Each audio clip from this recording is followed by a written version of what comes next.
It's been 3 weeks since we've had a chance to work on our Squarebody. I'm sorry. I've been learning how to be a dad. Nobody told me it was gonna be this hard. And we went and raced Cletus McFarlane in an Altima. And he's done a really good job at navigating that. But today's finally the day. We're back in the shop working on the cummins swap Squarebody. We got a few things that need to be wrapped up to get this joker road ready. We're getting really, really close, but obviously we still have a lot of small things that need to be done, starting with those electric fans that we've been trying to wire up for about 6 months and haven't done yet. So that's gonna be the first thing we're gonna do. Gonna get started on that, and then we'll see what happens afterward.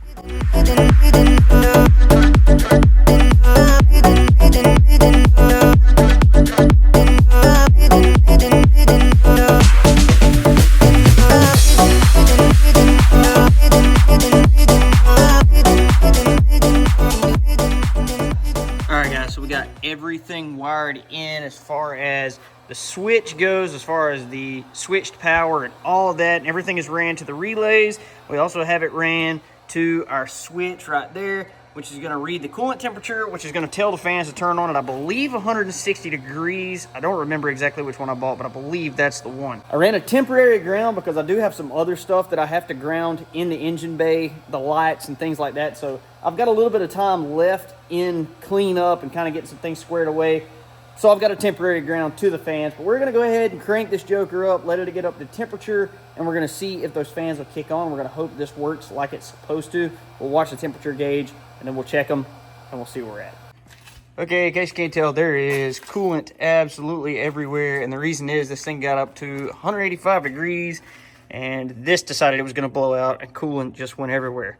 But I was doing a little research. Apparently 180 to 200 is normal operating temperature for this thing. I looked back at where I ordered the actual relay kit, and it does tell the fans to turn on at 185 degrees, and it turns them back off at 180 or 175. So it's a 175 to 185 range.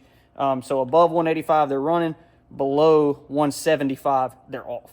But we do have an issue because it's not telling them to turn on, and I'm not 100% sure why, unless the switch itself is bad, which, I mean, is a possibility, I guess, but I'm not 100% sure. I think it was working before, but then again, I've never hooked it to the fans, so I'm not 100% sure on that.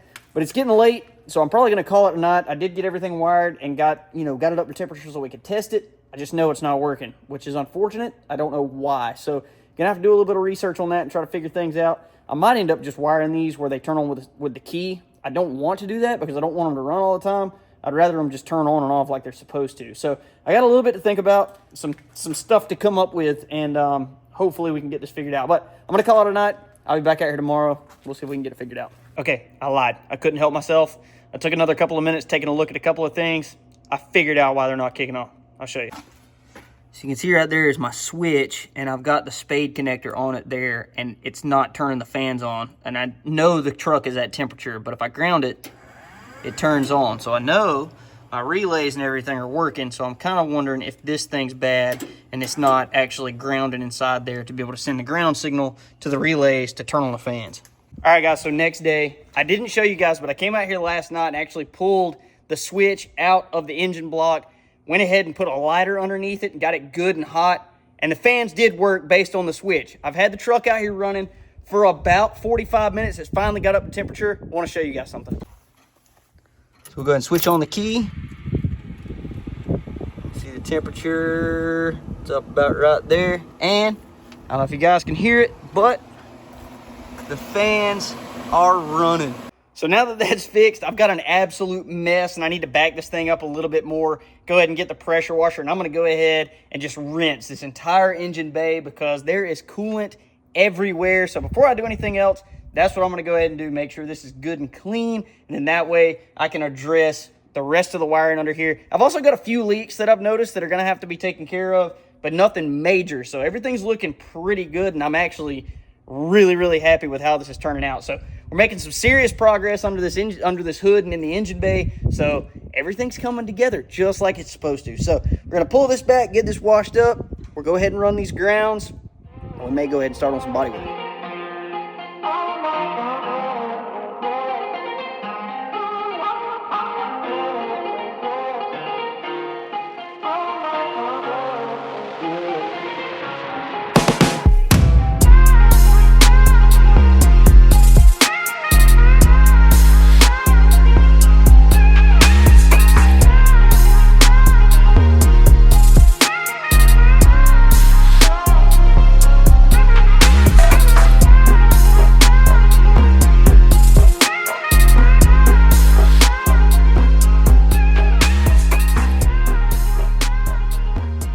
Well, bud, I think this is the cleanest this bed's ever been. It is. We're a little bit behind schedule. We were out of power pretty much all day, so we had a little bit of daylight. We rolled the doors up, so we just started cleaning because this shop needed it. The power was out, so we weren't able to do anything. That meant the air compressor couldn't run. That meant we couldn't do anything at all. So we just spent all day cleaning up, but now power's back, and it's midnight, bro. It's midnight. So, I mean, hey, in about an hour or two, there will be a lunar eclipse. yeah, hey, so we might get to see it. Maybe. I don't even know where the moon's at. It's But- this way. There it is. Yeah, okay. Hey, perfect viewing point. You know what I'm saying? So we might get to see the lunar eclipse, but we're out here at midnight. This video is supposed to drop in 14 hours. If that's not dedication, I don't know what is. Man, we are putting in work for you guys. And speaking of dedication, I don't know if y'all have noticed, but in the last couple of years, there's really been an uptick of racetracks going up for sale and shutting down. So that being said, we had one here that closed down just a couple of years ago, and it'll never be open to the public ever again. But our other local racetrack is also up for sale as of now, which is absolutely terrifying because I'm worried that it's going to suffer the same fate. So what we have done is we have designed a brand new t-shirt that's just dropped, and it's so new, I haven't even got mine yet. But I'm going to put a picture of that right here. I called it Save the Trees, you know, because of the Christmas tree thing. I thought that was kind of clever. But if you guys are interested in that, I'm going to link that right here on the screen. I'm also going to put our store link in the description if you want to check that out. But I'm not here to give you guys a sales pitch or anything like that. Also, there's a 10% discount until April 1st. You know what? There is a 10% discount until April 1st. It's Coop's House 10. If you use that, you get 10% off your entire order. So make sure you take advantage of that until April 1st. But like I said, not here to give you guys a sales pitch. We got a lot of work to do. I know I'd said something about we were planning on doing a little bit of body work, but again, things just did not work out. So this is something we've needed to do for a very, very long time, and that is bolt down the bed. And then bedline it. And then bedline it, which I'm pretty excited about because the whole truck's black. Everything matches except for this eyesore in here. It is all sorts of colors in the bed, and it's just not black. It is, and I get comments all the time saying I should have painted the inside of the bed, and I get it. I get that you guys absolutely hate seeing the different color in there, but that's okay. In about an hour and a half, this joker is going to be the same color as the rest of the truck, so that should make all you guys happy. But with that being said, I've got a lot to do. I've got to prep this thing, so we're going to get to work right now and get ready to shoot some bedliner.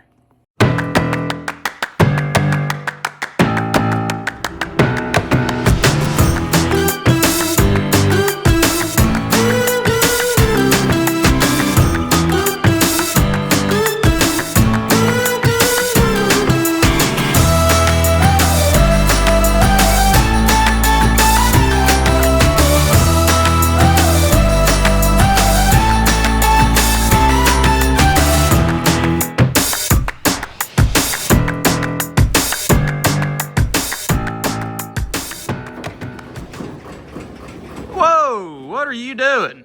I can't move it now. Oh yeah, we bolted it down. Bolted it down, so it's prepped and it's bolted down. All that's left to do now is shoot it with bedliner and see how it actually looks. But what I decided to do, obviously I'm going to shoot all of this right here. I'm shooting the bed, shooting the sides and all that stuff. But I think I'm going to go ahead, which, I mean, I have no choice now. I've already prepped it. I'm going to go ahead and wrap this middle part right here. So that way we never have any issues, but everything else is going to remain this gloss black. I think it's going to look good. I mean, y'all can leave in the comments on what y'all think about that. It was kind of a 50-50 on what we wanted to do. Yeah, we just went ahead and went for it. But I will say, this stuff, this Raptor Liner is extremely, extremely forgiving. It's not like base coat where, you know, everything has to be perfectly smooth. Otherwise, you're going to see it.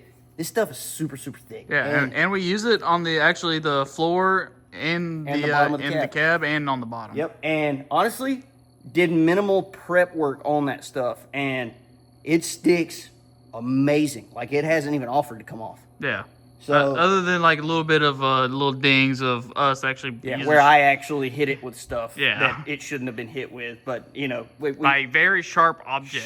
sharp objects, which, you know, that's bound to happen. But I went ahead, I hooked this up and prepped it with a really aggressive wire wheel and put some serious grooves in it. So it'll all fill in. You'll never see it. You'll never know it was there. And then I went ahead and went around the tubs and also the entire side of the bed with 80 grit on a DA sander. So I think it's gonna hold up really, really well. Yeah, so the only thing we got left now to do is just mask everything off because we don't want the overspray to get on the paint.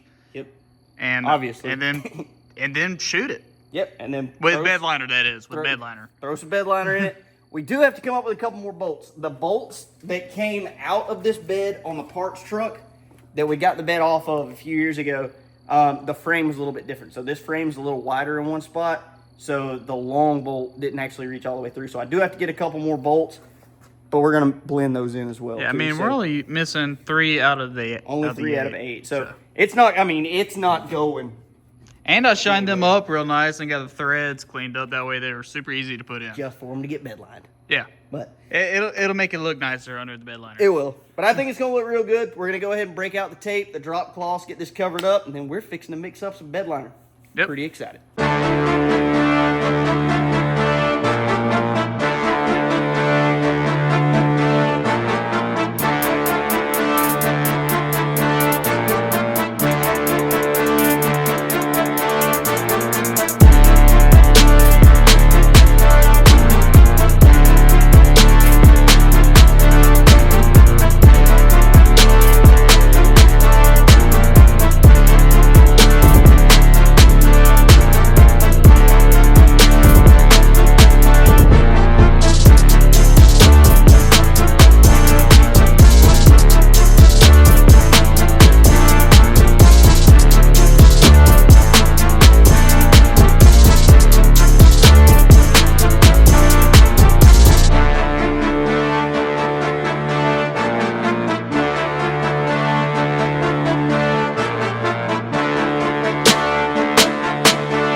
I don't know about you, brother, but I enjoy my bed color matching the rest of my truck. Yeah, dude, that right there made a massive, massive difference. Oh, dude, for sure. I mean, you can still see a little bit of streaky marks and all that, but it's still wet. Yeah. And this stuff takes a few days for it to actually cure. When it dries, it all blends together. So like all those little dry streaks that you see, it'll all look like one thing.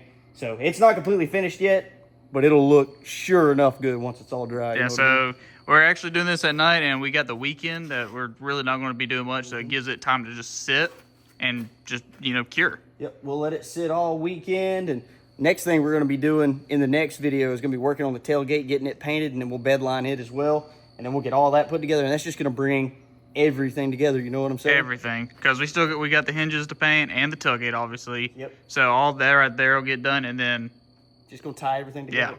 This is something I've been wanting to see for a long time, and seeing it all together now, man, that's crazy looking. oh yeah, And I gotta say, that is a super, super easy system to use. So if you guys are looking to put a bed liner in your truck and don't want to go to one of these places and pay $600 or $700, you can get those kits online for less than $200.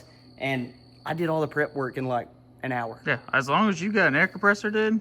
You can get it done. Yeah. And it's not hard at all. You just step back and you 12, 14 inches, something like that, and you spray the texture and you just spray it till you like the way it looks and you move on. It's super easy, super user friendly, and I think just about anybody could do it. Oh yeah, dude. It just looks so good. It just looks so good. I'm stoked. I know we didn't get to do everything we wanted to do, but we got a bed liner. Yeah, this right here is a lot, honestly. It is. Like, it's not much to do, but it changes the whole perspective of the bed. We're about to have this joker wrapped completely up. Oh yeah. Guys, I know it's been a little bit of a short video, but we really did get a lot accomplished by getting this bed liner in and getting those fans working on the truck. As always, I appreciate you guys tuning in. If you enjoyed this video, check out that one right there. YouTube thinks it's going to be the best thing for you to watch next. And hit that subscribe button so you don't miss anything. We'll catch you guys on the next one. Deuces.